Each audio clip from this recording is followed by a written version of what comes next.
In case you ever wondered what a Wes Anderson horror film would look like.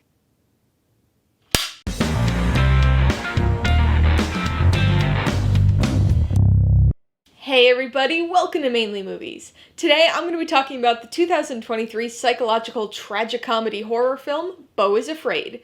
If you're new here, please consider subscribing for a variety of movie-related content like reviews, rank lists, and trailer reactions. All my reviews include a breakdown of the pros and cons, my rating, and some tailored film recommendations, so be sure to watch through to the end of this video for all of that extra content. Beau Is Afraid stars Joaquin, Patti, LuPone, and Nathan Lane, and was directed by Aster. It tells the surrealist story of anxiety-ridden middle-aged Beau, played by Joaquin, as he tries to get home to his mother. It's very interesting to see the path that directors take with their careers. Sometimes they follow easy-to-predict trajectories, while other times they take a left-field detour and create something entirely unexpected. With Beau Is Afraid, Aster situated himself right in the middle of those two possible paths. This is definitely unlike his two previous films in many, many ways. It's a swing for the fences, full creative freedom kind of movie, and seemingly incomparable to his other work. So Beau Is Afraid does feel like it's a bit out of left field, and not the third film you would expect from Aster. But at the same time, if you were to watch this film, not knowing who directed it, and then saw his name pop up in the credits, you probably wouldn't be shocked. Apart from the repetition of his favorite topics of grief, guilt, and family trauma, there isn't much about the film that screams that it's an Aster movie. Yet the trajectory that his first two films set up indicated that we'd be in for something intense and bizarre with his third film. And this movie is definitely those things. Although this can be said about any director, especially within the horror genre, I recognize that Aster is not for everyone. His films are usually well received by critics, but typically get a much more mixed reception by general audiences. And it makes sense. Hereditary and Midsommar are both strange and disturbing films that step outside of the norms of the typical horror movie. They get pretty weird, and especially in the case of Midsommar, veer into art house territory.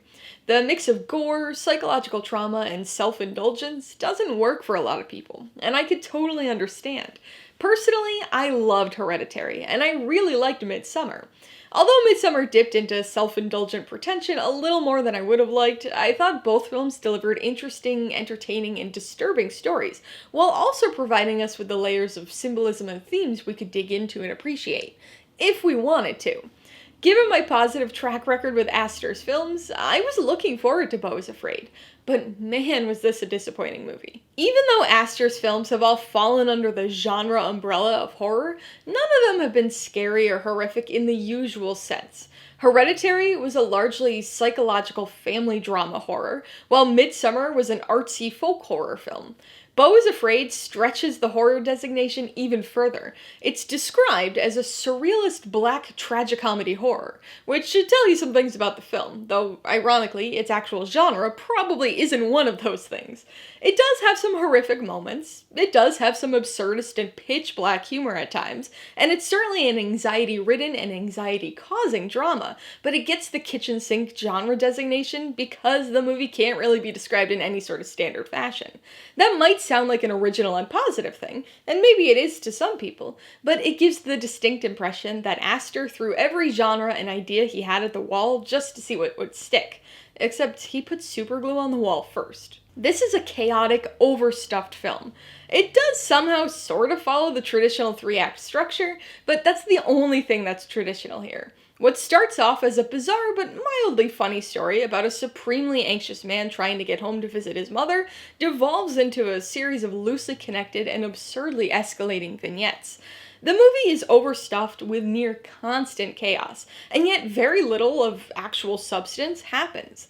The pacing is abysmal, especially as the film moves into the second act, so it makes this already overlong movie a 3-hour slog to get through.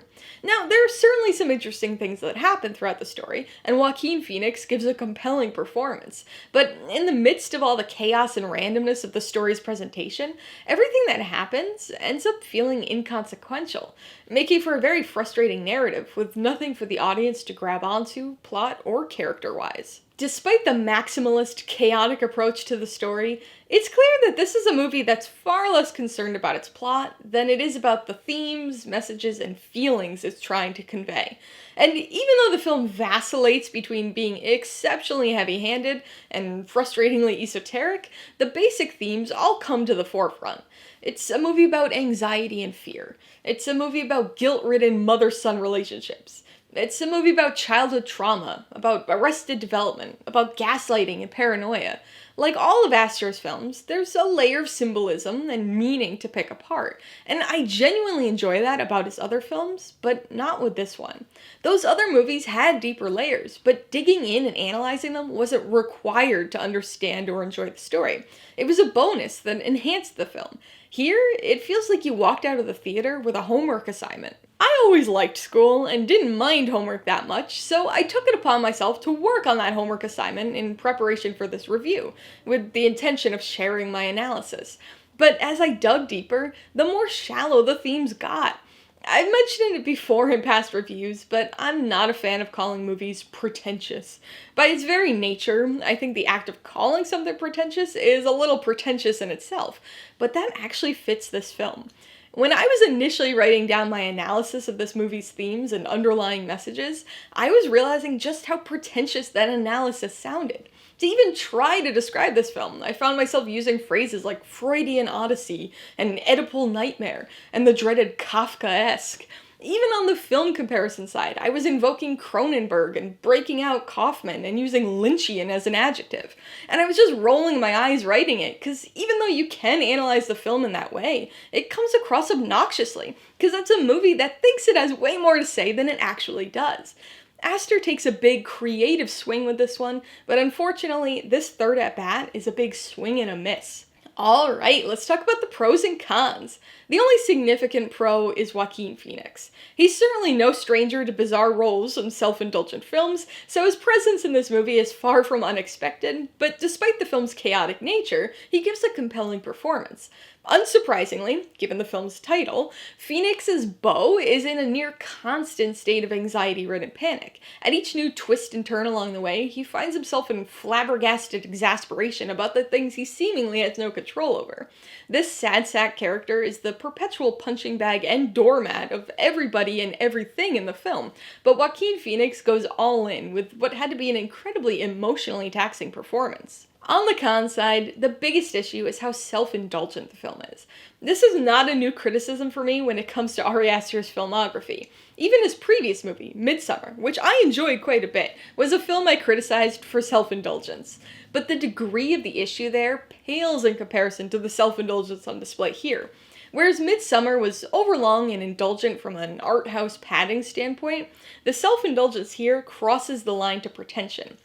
It's a film that goes out of its way to be as weird as possible, and instead of telling a compelling story, spends most of its time patting itself on the back for reiterating many of the same themes Aster already tackled more successfully in his previous two films. Con number 2 is the pacing. Given the chaotic, kitchen sink approach of this film, it was obvious very early on that Beau Is Afraid would not be following a standard film structure. And although the story is easily divided into the traditional 3 acts, how those acts interact with one another is anything but standard. The panicked, frenetic nature of Beau's psyche sets a fast pace to the story at first, which actually works quite well initially. In fact, the first act, in general, works because although it takes a surrealist and frequently absurdist approach, it appears to be setting up for something. Unfortunately, that something devolves into abysmally paced nothingness. Things screech to a halt during the second act, and get even worse during a theatrical interlude.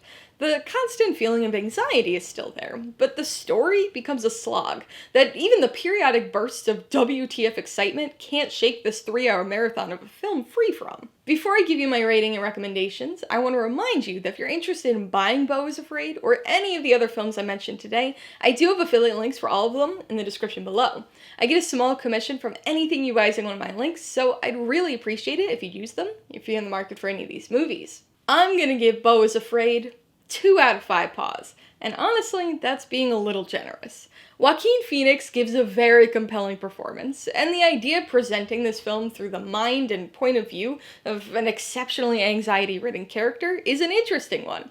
But this overlong and extremely self-indulgent film is a creative swing and a miss. I would recommend Beau Is Afraid to people who want a creative, surrealist journey. If you're looking for a discernible plot, then this won't be the movie for you. But if you're interested in a stressful and anxious tale loaded with symbolism, essentially existing as just symbolism, then this might give you the bizarre and chaotic experience you're craving. If Ari Aster's previous films haven't been your thing, it's unlikely you'll be won over by this one, and if you have enjoyed his other 2 films, just know that this steps well outside of his previous horror roots. This movie makes Hereditary and Midsommar seem like broadly accessible crowd pleasers by comparison. If you liked Beau Is Afraid, I would recommend Mother. This Aronofsky psychological horror takes on much more religious symbolism, but it's another chaotic, metaphor-driven, anxiety-ridden ride that blurs the line between reality and paranoid, stressful fantasy. Much of the first act of Beau Is Afraid feels like a slightly less claustrophobic version of Mother's third act. If you like the mother-son family drama and want another Aster movie, you should check out Hereditary. It's a film with plenty of twists and turns, and a lot to unpack, but it's a slightly more accessible horror film that still maintains Aster's penchant for head trauma and creepy attics. And if you want another recent metaphor-laden film, you might want to check out Men. Alex Garland's third film is a departure from his previous 2 films, and also offers up some heavy-handed messages, as well as inexplicably bizarre and, at times, gruesome visuals. Alright, a couple questions for you guys. Number 1, have you seen Beau Is Afraid? If so, what'd you think of it? And number 2, what's your favorite movie about a mother-son relationship? Be sure to leave your answers in the comments below so we can get a discussion going. Alright, so if you got some enjoyment, insight, or information on this review, I'd appreciate it if you'd hit that like button. And if you haven't done so already, please hit subscribe while you're at it to see more videos like this. Till next time, this has been Alyssa with Mainely Movies, the way life should be.